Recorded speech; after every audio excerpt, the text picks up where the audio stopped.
তোমার প্রিয় হাসির পায়া। গভীর রাতে একদিন ঝড় তুফান শুরু হয়। এমন সময় কালো বিড়ালটা এক কোণে জড়সড় হয়ে বসে আছে।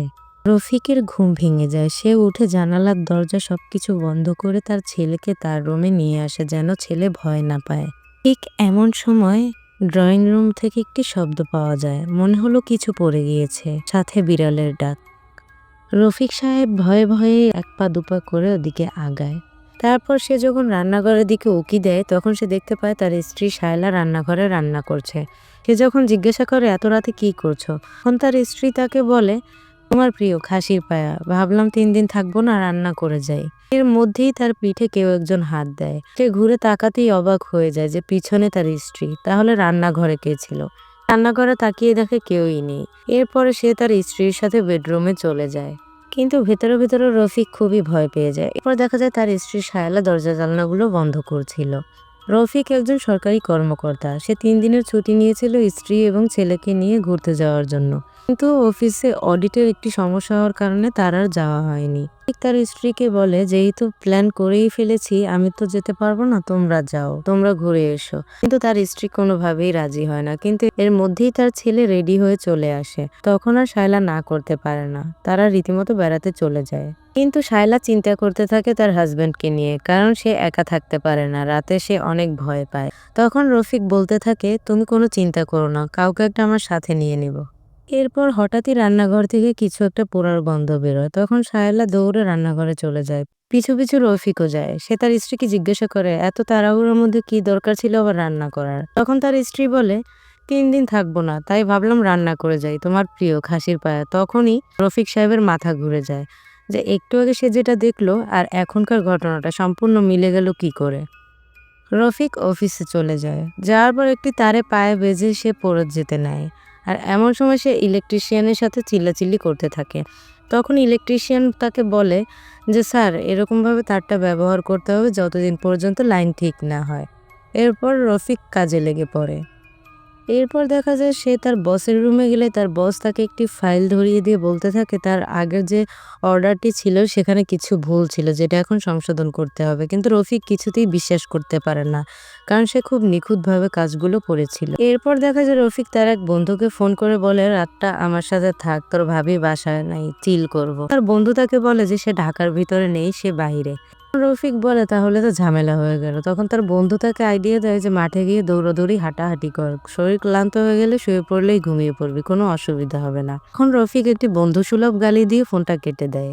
এরপর দেখা যায় রফিক মাঠে একটি বেঞ্চে বসে আছে। হঠাৎই তার পিছনে কেউ একজন হাত দেয়। রফিক পিছু ফিরে দেখে একটা ছোট্ট ছেলে।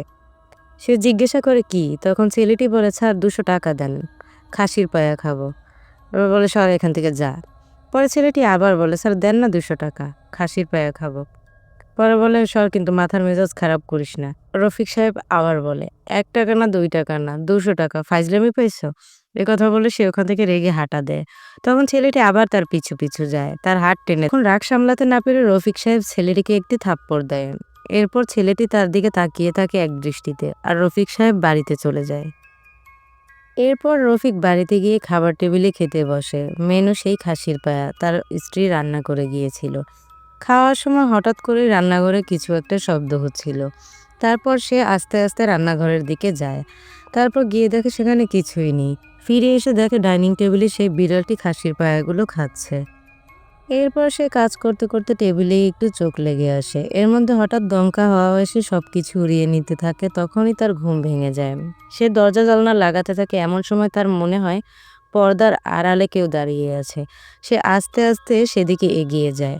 সে যখন পর্দাটি সরায় তখন সে দেখতে পায় ওখানে তেমন কিছুই ছিল না, ছিল একটি শার্ট। শার্টটি হ্যাঙ্গারে ঝুলানো থাকার কারণে অন্ধকারে সেটি আবছা মানুষের মতো দেখা যাচ্ছিল।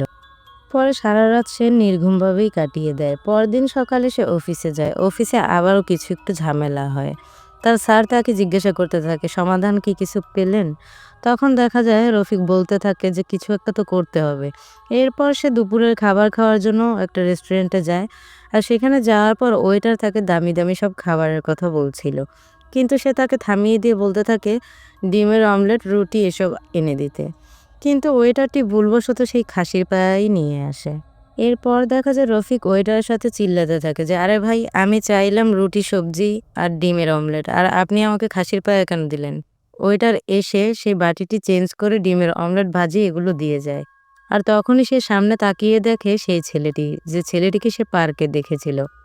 চোখের পলকেই ওখানে সে আবার দেখে যে কেউই নেই। রাতে সে বাড়িতে গিয়ে ঘুমিয়ে পড়ে। তখন সে ঘুমের মধ্যে স্বপ্ন দেখে ছটফট করছিল। এমন সময় সে লাফ দিয়ে উঠে বসে, আর তখন সে দেখতে পায় পাশে সেই ছেলেটি বসে আছে।